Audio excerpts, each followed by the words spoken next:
ऐसा बहुत ही कम होता है कि बॉलीवुड में हॉरर कॉमेडी बने और वो भी ओरिजिनल। तो दोस्तों आज मैं बात करूंगी एक ऐसी ही original horror comedy movie phone booth की। ये स्टोरी हमें एक नरेटर सुना रहा होता है जिसमें बहुत सालों पहले एक तांत्रिक भूतकाल को आगमन करने की कोशिश में जुटा हुआ था, लेकिन अगर ऐसा होता तो फिर तो पूरी दुनिया बर्बाद ही हो जाती। बट हमेशा की तरह ही इस बार भी हमारी दुनिया को बचाने के लिए दो दोस्त मेजर और गुल्लू पैदा होते हैं जिनको भूतों में बहुत ही ज्यादा दिलचस्पी थी। बोले तो ये हॉरर के इतने ज्यादा बड़े वाले फैन थे कि ये तो सपने में भी खून से नहाते थे और अगर शावर में खून की जगह पानी आने लग जाता था तो फिर तो इन्हें बस ऐसा ही लगने लग जाता था कि इनके साथ कुछ बहुत ही बड़ी गड़बड़ होने वाली है। सो दोस्तों यहाँ पर आप बहुत अच्छे से समझ रहे होंगे कि जो चीज सबके लिए अपशकुन होती थी वो तो इनके लिए शगुन ही होती थी। वैसे तो दोनों के डैड उनसे मिलने वाले थे और वो शावर वाला सपना उन्हें इसी परेशानी का संकेत दे रहा था। दोनों के डैड उन दोनों से इसलिए नाराज थे क्योंकि ये दोनों बहुत ही बड़े वाले लूजर हैं और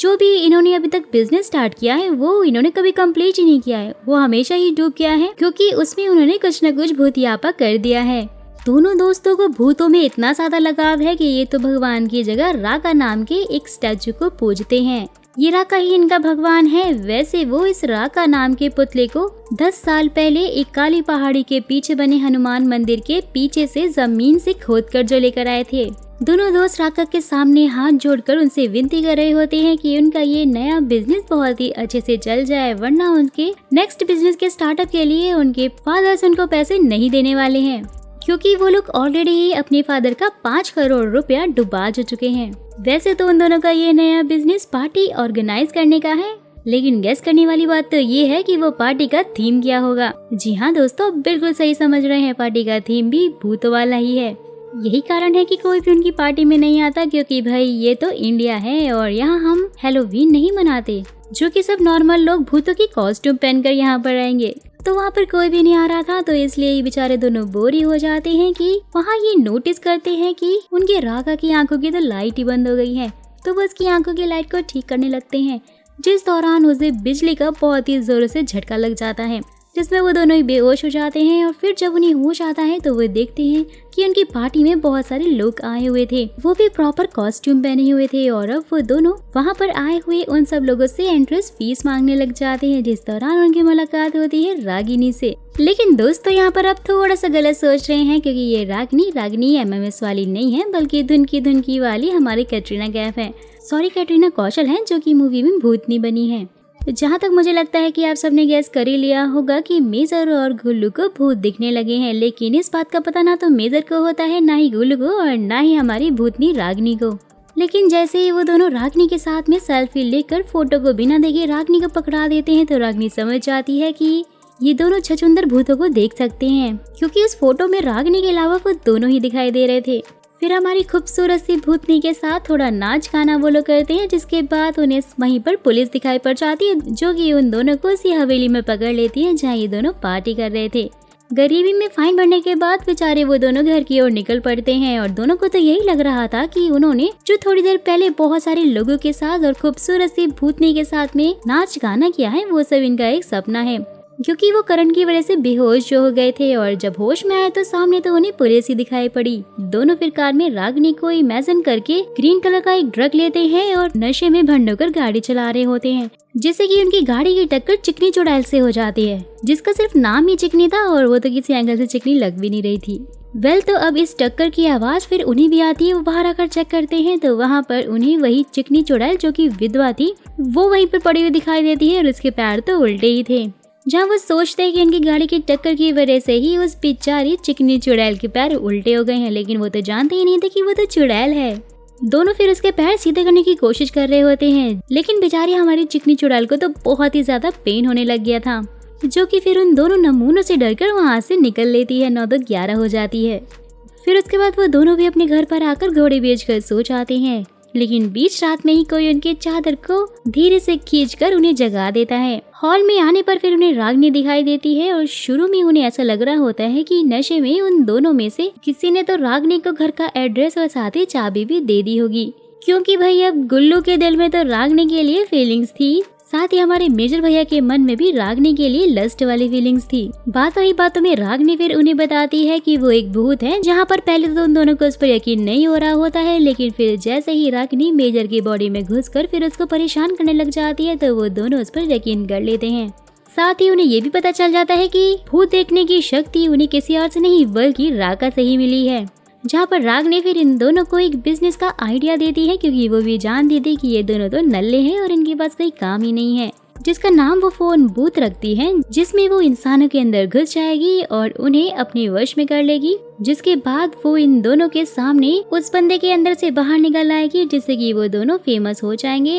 और उन्हें बहुत सारे पैसे भी मिल जाएंगे, ताकि लोगों को तो यही लगे कि मेजर और गुल्लू ने ही भूतनी को बाहर निकाला है। लेकिन वो दोनों ही रागनी के इस प्लान को मना कर देते हैं, क्योंकि वो लोगों को धोखा देकर पैसा नहीं कमाना चाहते थे। दोनों लूजर जरूर थे, लेकिन अभी भी उनमें मोरल वैल्यू तो जरूर थी।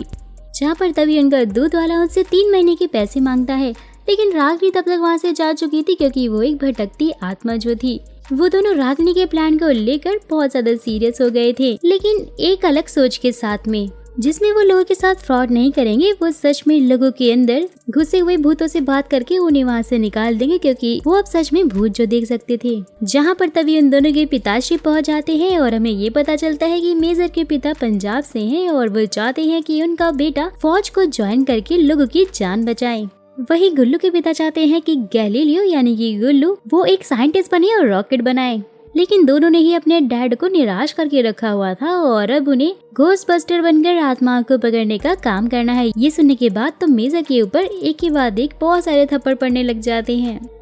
तो जाने से पहले उनके डैड फिर उन्हें एक एग्रीमेंट दिखाते हैं, जिसमें उन्होंने कोर्ट से अप्रूवल करवाया था और उसमें ये लिखा हुआ था कि वो एक आखिरी बार उनकी हेल्प करेंगे, लेकिन अगर उन दोनों ने 3 साल में उनके 5 करोड़ का इंतजाम नहीं किया तो उन्हें ये भूत पिशाच वाली लाइफ छोड़कर उनके बिजनेस को ही संभालना होगा, जिसके लिए फिर वो दोनों भी रेडी हो जाते हैं। और उसके बाद गुल्लू फोन बूथ नाम का एक एप्लीकेशन बनाता है, ताकि जिन लोगों को भी बहुत सारी आत्माएं परेशान कर रही हो तो वो उनकी हेल्प करके उन्हें उन सब आत्माओं से मुक्त कर सके और बहुत सारे पैसे वसूल कर सके। लेकिन भाई ऐप बनाने के बाद तो बस उन्हें प्रैंक कॉल्स ही आ रहे होते हैं, जिसमें से एक प्रैंक कॉल उनको किया था फुकरे मूवी के चूचे ने। हो सकता है कि फ्यूचर में फुकरे मूवी भी इस यूनिवर्स का हिस्सा हो। वैसे तो 6 महीने तक इन्हें बस प्रैंक कॉल ही आ रहे होते हैं, लेकिन एक दिन फिर भूले भटके ही सही उन्हें एक पहले क्लाइंट की कॉल आती है और वो उन दोनों को अपने घर में बुलाते हैं, क्योंकि उनकी बेटी के अंदर एक भयानक आत्मा जो घुस गई थी। दोनों फिर बहुत ज्यादा एक्साइटमेंट में प्रेस कंट्रोल वाले का सूट पहन लेते हैं। फिर जैसे ही वो क्लाइंट के घर जाते हैं तो वहाँ तो उन्हें ये पता चलता है कि उन्हें तो उनके क्लाइंट्स ने कभी कॉल किया ही नहीं था, लेकिन जो इन्फॉर्मेशन उनको मिली थी वो पूरी तरह से सच थी, क्योंकि उनकी बेटी के अंदर सच में आत्मा घुस गई थी। शेविंग क्रीम से एक लाइन बनाकर दोनों उस भूत का सामना करते हुए अंदर आते हैं, जहां उन्हें क्लाइंट की बेटी हवा में उड़ते हुए दिखाई देती है और अचानक से वो छोटी बच्ची इन्हीं दोनों को बहुत ज्यादा पीटने लग जाती है। लेकिन फिर गुल्लू रजनी सर की फोटो दिखाकर उस बच्ची के अंदर छुपे हुए आत्मा को बाहर निकालकर उससे बात करने लग जाता है, जहाँ उन्हें ये पता चलता है कि इस बच्चे के अंदर जो आत्मा थी उसका नाम लावण्या है, जिसे कि इस लड़के के फादर यानी कि किशोर ने हाईवे पर टक्कर मारकर उसे मरता हुआ छोड़ दिया था, और अगर वो चाहते तो उसे हॉस्पिटल लेकर जा सकते थे, लेकिन उन्होंने ऐसा नहीं किया, जिस कारण से वो बेचारी मर गई और इसलिए अब वो किशोर की फैमिली को तंग कर रही है। दोनों फिर लावण्या से उस फैमिली को छोड़कर जाने का सौदा करने ही वाले थे, लेकिन तभी रागिनी मैडम वहाँ पर पहुँच जाती है, जो कि उन दोनों को धमकाते हुए कहती है कि अगर रागिनी को अपनी कंपनी का हिस्सा नहीं बनाया तो वो लावण्या को बता देगी कि वो दोनों ये सब कुछ सिर्फ और सिर्फ पैसों के लिए ही कर रहे हैं।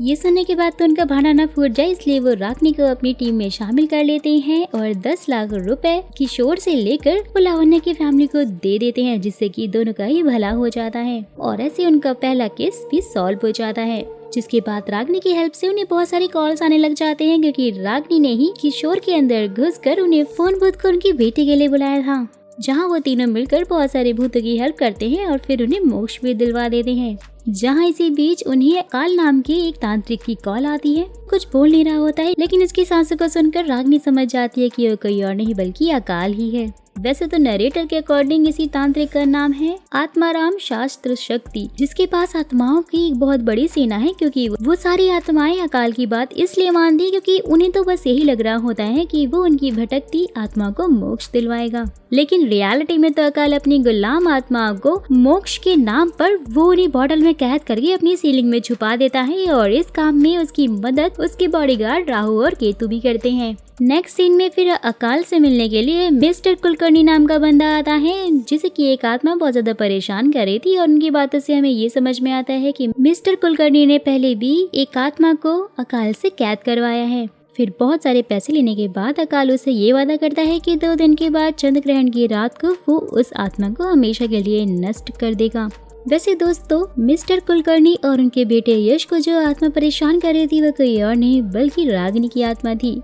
यानी कि रागिनी को भी यहाँ पर पता लग गया था कि 2 दिन बाद वो हमेशा के लिए गायब हो जाएगी, और इसलिए वो मेजर और गुल्लू से उसकी हेल्प करने के लिए बोलती है। लेकिन उससे पहले वो दोनों से उसे भूत बनने की कहानी पूछते हैं, जहाँ वो बताती है कि वो एक डॉक्टर थी जो कि एक पोलो मैच के दौरान दुष्यंत नाम की राजकुमार से मिली थी। दोनों को पहली नजर में ही प्यार हो गया था। रागिनी एक ऑर्फन थी और इसलिए उसे सच्चा प्यार करने वाला कोई मिल गया था, जिससे वो बहुत ज्यादा खुश थी। बट एक कार एक्सीडेंट में वो मारी जाती है और दुष्यंत बच जाता है, जिसके बाद से रागिनी की आत्मा भटक रही है। और क्योंकि दुष्यंत अपनी लाइफ में मूव ऑन नहीं कर पा रहा है, और 2 दिन बाद दुष्यंत भी उसी जगह पर अपनी जान देने वाला है जहाँ पर रागिनी मरी थी। वैसे तो रागिनी एक भूत है जो कि दुष्यंत के अंदर जाकर या फिर किसी के अंदर जाकर उसे मरने से रोक सकती है, लेकिन वो ऐसा नहीं कर सकती है क्योंकि दुष्यंत की पूरी फैमिली ने अकाल नाम के तांत्रिक से सुरक्षा की ताबीज लेकर रखी हुई है, जिससे कि रागिनी उनका कुछ भी नहीं बिगाड़ सकती है। जहाँ पर हमारी तरह ही रागिनी की एक कहानी गुल्लू और मेजर दोनों को झूठी लगती है, लेकिन वो जैसे तैसे करके गुल्लू को उसकी हेल्प करने के लिए मना ही लेती है, क्योंकि वो भी तो उसे बहुत ज्यादा पसंद जो करता था, जिसकी वजह से बेचारे दोनों दोस्तों में लड़ाई भी हो जाती है, क्योंकि मेजर रागिनी की हेल्प नहीं करना चाहता था लेकिन गुल्लू करना चाहता था। फिर गुल्लू रागिनी की आत्मा के साथ राजस्थान के लिए निकल पड़ता है, और वहीं दूसरी तरफ घर में मेजर को सपने आने लग गए थे कि रागिनी और गुल्लू के बीच में प्यार हो जाएगा, लेकिन मेजर ऐसा नहीं चाहता था और मेजर के बीच रास्ते में स्वैग के साथ उन्हें ज्वाइन कर लेता है। वही दूसरी तरफ वो चिकनी चुड़ैल भी गुल्लू और मेजर से बहुत ज्यादा परेशान हो गई थी, और इसलिए वो मोक्ष पाने के लिए आत्मा राम के पास में आई हुई थी, जहाँ पर राहु और केतु आत्मा राम से चिकनी चुड़ैल को भी कहाँ पर रखने के लिए बोल देते हैं, क्योंकि फोन भूत वाले उनसे जंग करने के लिए रास्ते में ही थे और वो वहाँ पर आ रहे थे। राहु और केतु की बात मानकर वो भी चिकनी चुड़ैल को काम पर लगा देते हैं, जिसमें उसे फोन बूथ वालों को डराकर वहाँ से भगाना होता है। वहीं दूसरी तरफ रास्ते में वो तीनों वहाँ पर एक पेट्रोल पंप पे हल्का होने के लिए रुकते हैं, जहाँ पर वो दोनों फिर से ग्रीन ड्रग्स का नशा कर लेते हैं, और लेकिन तभी उसी टाइम पे चिकनी चुड़ैल वहाँ पर पहुँच जाती है। लेकिन इस बार तो वो उन दोनों नमूनों को देखकर ही वहाँ से भाग जाती है, क्योंकि इस बार वो दोनों उसके पैरों की जगह उसकी बॉडी को पकड़कर घुमाने की सोच रहे थे, जिससे कि उसके पैर सीधे हो जाए। ये सुनने के बाद तो वो चिकनी चुड़ैल आत्मा राम के नाम की धमकी देकर वहाँ से इतनी जोरों से भागती है, और जिससे कि वो तो लाहौर ही पहुँच गई थी। वहीं उसे रागिनी मिलती है, जो कि चुड़ैल की दुख भरी कहानी सुनती है, जिसके बाद वो उसे समझाती है कि मेजर और गुल्लू वो दोनों ही आत्मा राम को हराकर बहुत सारी आत्माओं को मोक्ष दिलाने के लिए जा रहे हैं। वहीं दूसरी तरफ राहु केतु ने भी आत्मा राम के लिए फोन बूथ की तरह ही एक एप्लीकेशन बनाई थी, जिसका नाम उन्होंने रखा था एशोल, यानी कि आत्मा राम शास्त्र शक्ति शोल्स, जिसे छोटा करके उन्होंने एशोल बना दिया था। जहाँ पर उन्हें ये पता चलता है कि चिकनी चुड़ैल भी अपने काम में फेल हो गई है, तो फिर आत्माराम अपने सबसे ज्यादा खतरनाक भूत यानी कि जानी को बुलवाता है। लेकिन जानी तो दुबई में वेकेशन के लिए गया हुआ था, और इसलिए वो लेडी डायन को फोन बूथ वालों को पकड़ने के लिए भेजते हैं। लेकिन वो दोनों ही पंजाबी सॉन्ग लगाकर लेडी डायना साथ ही रागिनी के साथ में डांस करते हुए डायना की चोटियां ही काट देते हैं, क्योंकि डायना की चोटियों में ही सारी शक्तियाँ जो थी, जिससे कि भाई वो डायन भी वहाँ से भाग जाती है। लेकिन अब गुल्लू और मेसन बहुत ज्यादा परेशान हो गए थे, क्योंकि आत्माराम उन्हें मारना जो चाहता था, लेकिन वो दोनों ही ये बात नहीं जानते थे कि आखिर आत्माराम उनके पीछे पड़ा क्यों है। जहाँ पर फाइनली रागिनी उन्हें सच बताते हुए कहती है कि उनका जो एक्सीडेंट हुआ था वो किसी और ने नहीं बल्कि मिस्टर कुलकर्णी ने ही करवाया था, जिसमें कि रागिनी के साथ साथ दुष्यंत भी मारा गया था। मरने के बाद जब वो दोनों कुलकर्णी को हॉन्ट कर रहे थे, जहाँ पर आत्माराम ने मिस्टर कुलकर्णी के कहने पर दुष्यंत की आत्मा को कैद कर लिया था। रागिनी चाहती थी कि गुल्लू और मेजर वो दोनों दुष्यंत की आत्मा को छुड़वाएं, और इसीलिए उसने उनसे झूठ बोला था। लेकिन ये बात उन दोनों को बिल्कुल अच्छी नहीं लगती, साथ ही वो उसकी हेल्प के लिए मना करते हुए वहाँ से चले जाते हैं। जिसके बाद आत्माराम ने रागिनी की आत्मा को भी कैद कर लिया था बॉटल में। वहीं दूसरी तरफ रास्ते में गुल्लू और मेजर समझ जाते हैं कि रागिनी के बिना उनका फोन बूथ पूरी तरह से ही अधूरा है और इसलिए फिर वो रागिनी की हेल्प करने के लिए सोचते हैं और वहाँ से जा रही कुछ आत्माओं का पीछा करते हुए वो आत्माराम के अड्डे पर भी पहुँच जाते हैं। जैसे ही वो लोग वहाँ पर जाते हैं, रागिनी को देखते हैं वो एक बॉटल में कैद थी और साथ ही बहुत सारी आत्माएं उन्हें घेर कर उनके अंदर घुसकर उन्हें बहुत ज्यादा मारती हैं। फिर बहुत ज्यादा मार खाने के बाद, सामूहिक बेइज्जती करवाने के बाद फिर गुल्लू हाथ जोड़कर अपने भगवान को याद करता है। एंड दोस्तों गेस व्हाट, वहाँ पर उनकी हेल्प के लिए कौन आता है?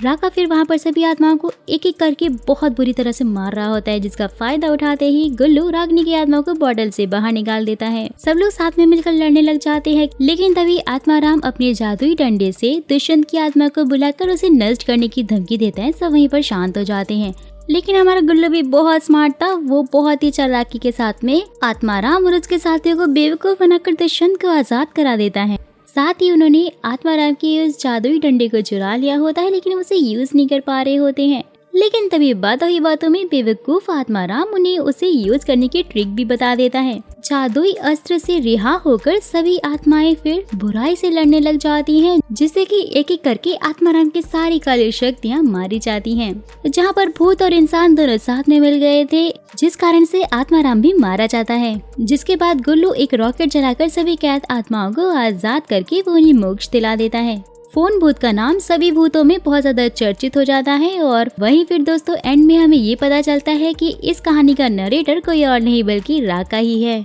साथ ही वो हमसे ये भी वादा करता है कि वो मूवी के नेक्स्ट पार्ट में हम सबको अपनी कहानी बताएगा, जिसका साफ मतलब यही है कि दोस्तों बॉलीवुड वाले भी अपना ही एक यूनिवर्स बनाने के चक्कर में है, जो कि हमारे लिए अच्छा ही है और हो सकता है कि आगे की कहानी में दिल्ली के फुकरे भी मिल जाए। तो मुझे ये कहानी और ये मूवी बहुत ही ज्यादा इंटरेस्टिंग लगी, जिसमें हॉरर कॉमेडी तो कूट कूट कर भरी थी। सो दोस्तों आपको ये मूवी कैसी लगी? क्या आप इसे थिएटर में देखने जाएंगे? तो मुझे कमेंट बॉक्स में कमेंट करके जरूर बताइएगा।